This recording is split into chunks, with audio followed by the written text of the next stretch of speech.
Here's video help comments for problem 12.8, which is problem 12.7 in the new edition. I had fun trying to put together all the different formulas and then just reminding myself where everything came from.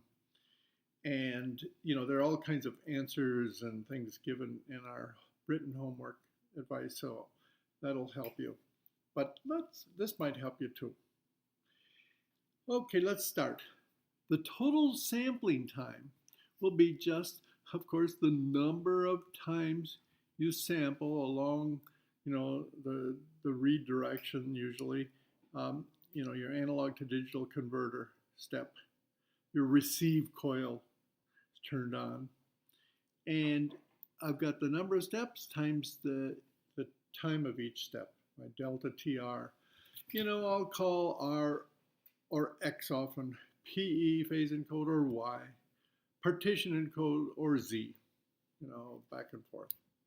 Now we define bandwidth for this delta TR that I mentioned, the time steps that we took, going along and taking our data, as, the bandwidth 1 over delta TR, but it makes kind of sense because, the bandwidth is like the spread in frequency, and the spread in frequency times the spread in time, it's an uncertainty principle, is, equal to 1, makes sense to you. The bigger the bandwidth, the smaller the delta T and vice versa.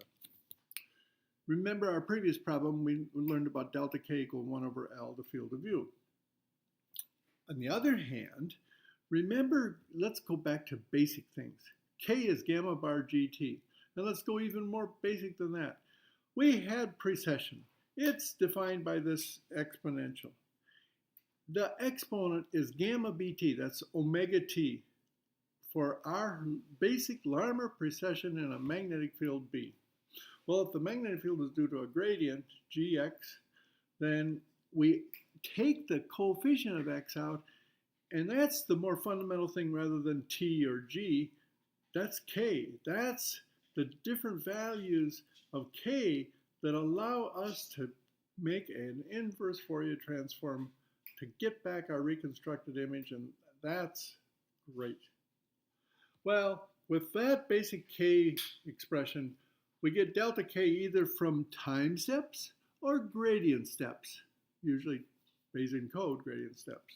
Time code in the read. Remember the gradient steps in the phase encode is this gradient table. We go delta G, delta G, delta G.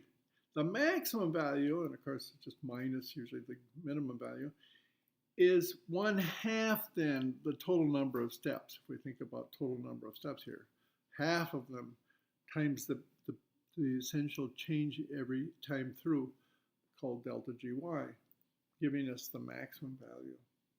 Now, and Y is so large usually that I don't worry about the slight asymmetry that we have when we want to have an even number of points for a fast Fourier transform, the minus n to n minus 1 stuff that you saw. We can ignore that 1 when n is large enough. Now the slice select also went back to the basic exponential. The basic exponential, you can also think of it as, instead of e minus I omega t, or 2 pi f t. And then every time we take the 2 pi out here, the 2 pi out here, that's why we get gamma bar, gamma bar. So the frequency is gamma bar, the gradient now for the slice select times z. This is the B field. And only that at z, only this frequency is found for a Larmor precession for that proton at that point z. Well, then delta F, which is defined to be bandwidth, is then gamma bar GSS delta Z, spread in Z, and that's our thickness, and that's our slice select. Finally, when we're trying to get the total time of our experiment, we know what we're doing is we run through, a read direction for detecting our signal. And then we do it every time for different GPE. We do it every time we change GPE.